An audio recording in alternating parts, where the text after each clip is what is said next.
मोदी जी को खुद ही इस चीज को वो कर लेना चाहिए भी पानी में नहीं सूखी जगह में डूब के मरना चाहिए।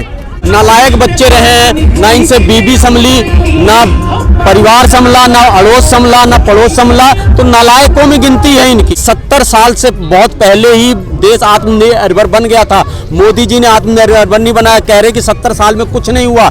70 साल में नहीं होता तो BPCL जैसी 9 रत्न कंपनियां ये कहां से बेचते। उनकी माँ दहेज में लेके आई थी कि ये 45 माँ के पेट में से लेके आए थे। ये कामचोर लोग हैं जो ताजपोशी जिनकी हो रही है और हमारा किसान जहाँ सड़कों पे उतरा हुआ है, इसका खामियाजा 100% सोच ले सारे लोग, इनको भोगना ही पड़ेगा, भोगना ही पड़ेगा। जिनको आदर्श मान के मोदी भक्त सबको सर्टिफिकेट बांटते हैं देशभक्ति का, उन्हीं के देशभक्ति पे प्रश्न चिन्ह है, लेकिन वो अपना मुंह नहीं खोल रहे हैं। उनको स्पष्टीकरण देना चाहिए। लगता है कि मोदी जी संभल नहीं पाएंगे, उन्होंने विवेक खो दिया है।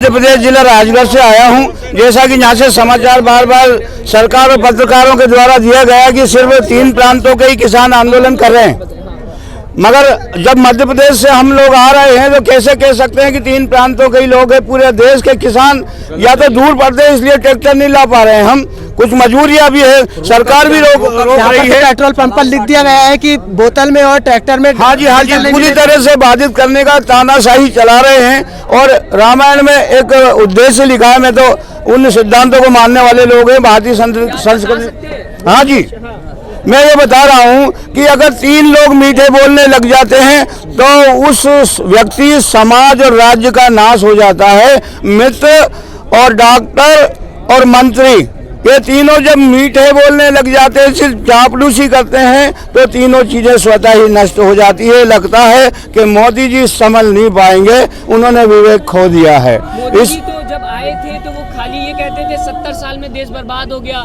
देश में ये हो देश गया, का विकास देश में होगा, हो गया, देश पूरी तरीके से बर्बाद है। तो क्या लग रहा है, पहले बर्बाद था या अब बर्बाद है? अगर यहाँ हम खड़े नहीं होते, पहले तो हम गांव से भी निकलना मुश्किल था। अगर वो सत्ता उस समय की सरकारें किसानों की मदद नहीं करती तो क्या हम यहाँ खड़े हो सकते थे? वो ट्रैक्टर खरीद सकते थे? क्या हम यहाँ तक बाइक से आ सकते थे? क्या हमारी ड्रेस ऐसी होती? अगर वो सरकारें मदद नहीं करती तो हमने स्वतः ही अपने खेतों में तरक्की की है, मैदानों को चीरा है, नदियों को रोका है, कुएं खोदे हैं और पसीना बहाया है। मैं 2 लाइनों के साथ एक बात कहना चाहूँगा कि किसने ये कानून बनाया, किसके कैसे राज, मेहनत कश को सूखी रोटी, काम चोर को ताज। मेहनत कश को सूखी रोटी, काम चोर को ताज। ये काम चोर लोग हैं जो ताजपोशी जिनकी हो रही है और हमारा किसान जहाँ सड़कों पे उतरा हुआ है, इसका खामियाजा 100% सोच ले सारे लोग, इनको भोगना ही पड़ेगा, भोगना ही पड़ेगा। ये रामायण का सूत्र कभी गलत नहीं हो सकता। 3 लोग जब मीठे बोलने लग जाते हैं तो स्वास्थ्य, धर्म और राज्य का स्वतः ही नष्ट हो जाना तय है। क्या कुछ लगता है सर, ये 3 लोग जो झूठ बता रहे हैं हमारे ताऊ कि डॉक्टर्स और बिल्कुल मित्र को हमेशा टोकना चाहिए और रोकना चाहिए गलत से। लेकिन सरकार के जो मित्र हैं, सलाहकार हैं, वो ना टोकने वाले, वो शाबाशी देके चने के झाड़ पे चढ़ाने वाले हैं। चने के झाड़ पे चढ़ चुके हैं। मोदी जी को ये चाहिए था कि ये बैरिकेटिंग, ये कोबरा वायर लगाते बॉर्डरों पे, लेकिन हम जैसे किसानों पे लगा रहे हैं, देशवासियों पे लगा रहे हैं। उससे उनकी निष्ठा दिखती है कि आतंकवादियों के प्रति उनकी कितनी निष्ठा है और किसानों के प्रति कितनी निष्ठा है। आतंकवादियों के लिए तो आतंकवादियों के जो जहां जनक हैं वहां बिरयानी खाने चले जाते हैं, और बिरयानी की बेटी मरियम शरीफ इनके ऊपर आरोप लगाती हैं कि वो इमरान खान को फंडिंग करते हैं सरकार बनवाने के लिए। हाँ, मरियम शरीफ आरोप लगाती हैं कि ये भाजपा सरकार और मोदी जी फंडिंग करते हैं इमरान खान को चुनाव जीतने के लिए।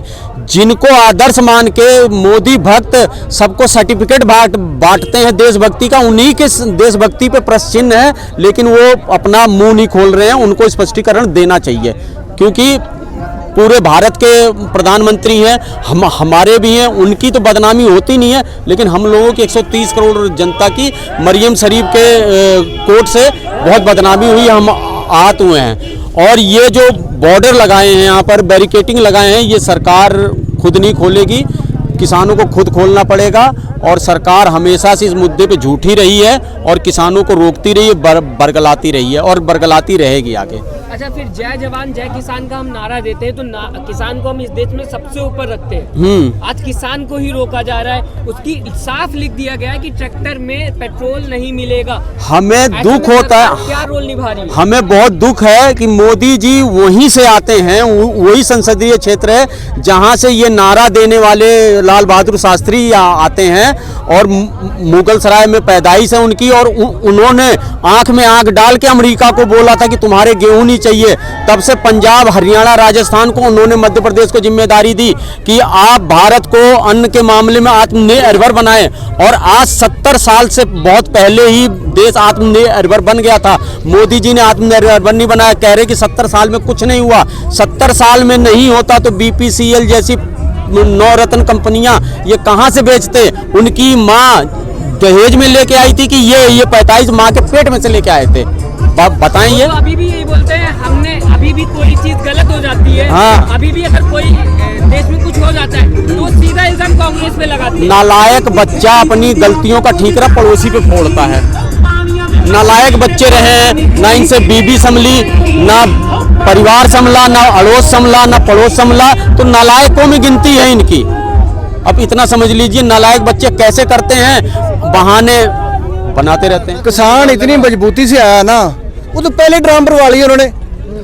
कितने दिन रोकेंगे? अच्छा, ये अपने आप ही देंगे, मोदी जी देंगे तेल। कैमरा हमारा मेरी ट्राली में ड्रम भर के रख रखे हैं। ऐसे नहीं भी पेट्रोल भी दे देंगे अगर किसी के पास नहीं है तो। मेन चीज ये है, सरकार ये कहती है भी दिल्ली में मत आओ, क्यों ना है भी दिल्ली, बताओ हमसे, हमारी राजधानी है, हम 26 जनवरी मना नहीं सकते? क्या हमें अधिकार नहीं है? हमने अपनी जिंदगी में पहली फिर 26 जनवरी मनाने हम जा रहे हैं, तो क्या सरकार रोक देगी? अरे पहली बात तो मोदी जी को खुद ही इस चीज को वो कर लेना चाहिए भी पानी में नहीं, सूखी जगह में डूब के मरना चाहिए। दुनिया तो पानी में डूबती है ना, ये सूखी जगह में डूब के मर जाना चाहिए इसे। अरे जिस राजा की प्रजा इतनी दुखी हो, वो प्रजा के राजा छोड़ के अपने महल में सो रहा, वो काहे का राजा है?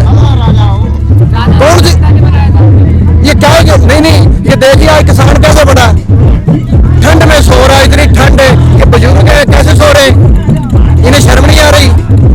फिर भी ना ये जो जिस राजा की प्रजा दुखी है ना, उस राजा को रात छोड़ देना चाहिए। अच्छा, मैं ये भी जानना चाहूंगा कि आपने बताया कि यहाँ पे ठंड में किसान जो है काफी शहीद भी हुए, लेकिन उसमें उनका एक भी ट्वीट नहीं आया। कहीं कुछ और होता है, मैसेज आता है, ट्वीट हो जाता है, सब कुछ देते हैं, मगर किसान का नहीं ना देंगे, पता नहीं चल रहा, क्योंकि इस किसान से बहुत बड़ी एलर्जी है इसे। अगर एलर्जी नहीं होती तो ये 2 महीने किसान को यहाँ बैठे होते, एक दिन भी नहीं आके मोदी जी बोल दे भी जिस राजा की प्रजा दुखी हो, उस राजा को अपनी प्रजा का सार नहीं लेनी चाहिए। लेकिन भारत तो पूरा देश ही किसान है। और देखिए किसान ने क्या नहीं करा, कोरोना के बीच में देखिए किसान सबसे आगे आया, किसान ने लंगर चलाए, क्या नहीं करा किसान ने? हर चीज किसान के घर से आती। दूध कहाँ से आता है? किसान के घर से। वो अपने बच्चों का पेट रोक के इनके लिए बेचते हैं, काहे के लिए बेचते हैं? भी हमारी प्रजा है। फिर भी किसान देखो कि किसान इस चीज को सोच रहा है भी प्रजा सुखी रहे, और राजा क्या कह रहे हैं? प्रजा दुखी रहे। ये दुखी रख रहे हैं, ये प्रजा दुखी कर रहे हैं। चैनल को लाइक, शेयर एंड सब्सक्राइब करें और बेल आइकन दबाना ना भूलें।